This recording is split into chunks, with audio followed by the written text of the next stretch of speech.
Hi friends, നമുക്ക് ആവശ്യമായിട്ടുള്ള സാധനങ്ങൾ കോൾഗേറ്റ് ആണ്. പിന്നെ വേണ്ടത് ഉപ്പുപൊടി. അപ്പോൾ കോൾഗേറ്റ് നമുക്ക് കുറച്ചെടുത്താൽ മാത്രം മതി. അതില്ലെങ്കിൽ നമ്മുടെ തീർന്ന ഇതേപോലത്തെ ടൂത്ത് പേസ്റ്റ് തീർന്ന കാലിക്കവറുണ്ടല്ലോ, അത് ഇതേപോലെ ഒന്ന് മുറിച്ചിട്ട് കൊടുത്തതിന് ശേഷം നല്ല ചൂടുവെള്ളം ഒഴിച്ചു കൊടുക്കുകയാണെങ്കിൽ ആ ഒരു കോൾഗേറ്റ് പെട്ടെന്ന് അതിനകത്തോട്ട് ഇറങ്ങിക്കിട്ടും. അപ്പോൾ അത് ഇതേപോലെ കുറച്ച് നല്ല വെള്ളം ഒഴിച്ചു കൊടുത്താൽ മാത്രം മതി. പേസ്റ്റിൻ്റെ ആവശ്യമില്ല. നമ്മൾ വെറുതെ കളയുന്ന കവറുണ്ടല്ലോ, പേസ്റ്റിൻ്റെ കവർ, ആ കവർ മാത്രം മതി. അതിനകത്ത് പേസ്റ്റ് നല്ല രീതിയിൽ ഇറങ്ങിക്കിട്ടും. അപ്പോൾ പേസ്റ്റിൻ്റെ ആ ഒരു സ്മെല്ല് അതിനൊന്നും ഇഷ്ടമില്ലാത്തൊരു സാധനമാണ്. അപ്പോൾ പേസ്റ്റ്, അതേപോലെ അതിനകത്ത് ചേർക്കേണ്ടത് ബേക്കിംഗ് പൗഡർ, അതേപോലെ ലൈസോള്.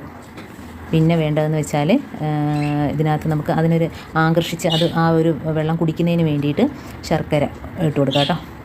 അപ്പോൾ എന്തായാലും എലികൾ രാത്രി വെള്ളം കുടിക്കാറുണ്ട്. അപ്പോൾ ദാഹിച്ചിട്ട് വന്ന് വെള്ളം കുടിക്കുമ്പോഴത്തേനും അതിനകത്ത് അത് ഇതിൻ്റെ ഉള്ളിലോട്ട് പോയിക്കോളൂ കേട്ടോ. അപ്പോൾ ഇത് നമ്മൾ വെക്കേണ്ടതെന്ന് വെച്ചാൽ നമ്മൾ തേങ്ങയൊക്കെ ചിരട്ടയുണ്ടല്ലോ, അതിനകത്ത് വെക്കുന്നതായിരിക്കും നല്ലത്. കാരണം അതിനകത്തൊക്കെ വെക്കുമ്പോഴത്തേനും അത് പെട്ടെന്ന് തന്നെ ആ ഒരു മണം അടിച്ചിട്ട് അതങ്ങ് കുടിച്ചോളും. ഇതിപ്പോൾ ഞാൻ തന്നെ പേസ്റ്റിൻ്റെ ആ കവറുകളൊക്കെ എടുത്ത് മാറ്റിയാണ് ചെയ്യുന്നത്. ഇനി നമുക്കിതിനകത്തോട്ട് ആവശ്യമായ സാധനങ്ങൾ ചേർത്ത് കൊടുക്കാം. അതിപ്പം ബേക്കിംഗ് പൗഡറാണ് ഇട്ട് കൊടുക്കുന്നത്. അപ്പോൾ എത്രമാത്രം ഉണ്ടോ അതിനനുസരിച്ച് ഇതിൻ്റെയൊക്കെ ക്വാണ്ടിറ്റി കൂട്ടിയെടുക്കാം. ഇപ്പോൾ എല്ലാം ഞാൻ കുറച്ച് മാത്രമേ എടുക്കുന്നുള്ളൂ. കാരണം ഇതിന് എലിയെ തുരത്താനുള്ള ഒരുപാട് ടിപ്സ് ഞാൻ ഇതിനകത്ത് ഇട്ടിട്ടുണ്ട്. അതൊക്കെ ചെയ്ത് നമുക്ക് ഒരുപാട് മാറ്റമുണ്ട്. ഇപ്പോൾ നല്ല ഉപ്പ് കൂടി ഇട്ടിട്ടുണ്ട് കേട്ടോ. അപ്പോൾ എലി ശല്യം ഇല്ലാത്തതുകൊണ്ട് ഞാൻ കാണിക്കുന്നതിന് വേണ്ടിയിട്ട് മാത്രമാണ് ഇതിപ്പോൾ ആവശ്യത്തിനെടുത്തത്. ഉപ്പ് കൂടി ഇട്ടിട്ടുണ്ട്, ബേക്കിംഗ് പൗഡർ ഇട്ടിട്ടുണ്ട്, അതേപോലെ തന്നെ നമ്മുടെ പേസ്റ്റിൻ്റെ വെള്ളവും.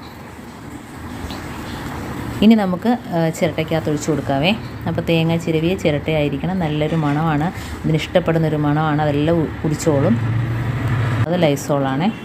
അതും ഇതേപോലെ ഒരു കുറച്ച് മാത്രമേ ഒഴിച്ച് കൊടുക്കുന്നുള്ളൂ. അപ്പോൾ ഇതിൻ്റെ ഉള്ളിൽ പോയി കഴിഞ്ഞാൽ ഭയങ്കര ഒരു വെപ്രാളമായിരിക്കും.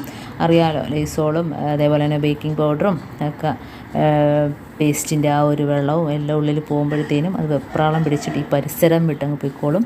പിന്നെ വരില്ല, അത് പേടിച്ചിട്ട് തന്നെ ഉള്ളത് വരികയും ചെയ്യില്ല. അപ്പോൾ വളരെ നിസ്സാരമായ സാധനങ്ങൾ മാത്രം മതി നമ്മുടെ വീട്ടിലുള്ള. അതൊക്കെ വെച്ചിട്ട് നമുക്ക് എലിയൊക്കെ തുരത്താൻ. വെറുതെ വിഷം കാര്യങ്ങളൊക്കെ മേടിച്ച് നമ്മൾ പേടിക്കേണ്ട കാര്യമൊന്നുമില്ല. ഇതിപ്പോൾ അതുകൊണ്ട് ഒരു മധുരത്തിന് വേണ്ടിയിട്ട് ശർക്കര ഇട്ട് കൊടുക്കുന്നു. ഇതിപ്പം ഇതില്ലെങ്കിൽ ഗോതമ്പിൻ്റെ പൊടിയോ എന്തെങ്കിലുമൊക്കെ മതി കേട്ടോ. അപ്പോൾ അത് ആകർഷിച്ച് അത് വന്ന് കുടിച്ചോളും. കുറച്ച് ശർക്കരയും കൂടെ കലക്കിയിട്ട് നമ്മൾ എലിപ്പൊത്തുള്ള ഭാഗത്ത്, അതേപോലെ നമ്മുടെ കൃഷി സ്ഥലങ്ങളിൽ എവിടെയൊക്കെയാണോ എലി വന്ന് ശല്യം ചെയ്യുന്ന ആ ഭാഗത്തെല്ലാം ഇതേപോലെ വെച്ച് കൊടുക്കുക.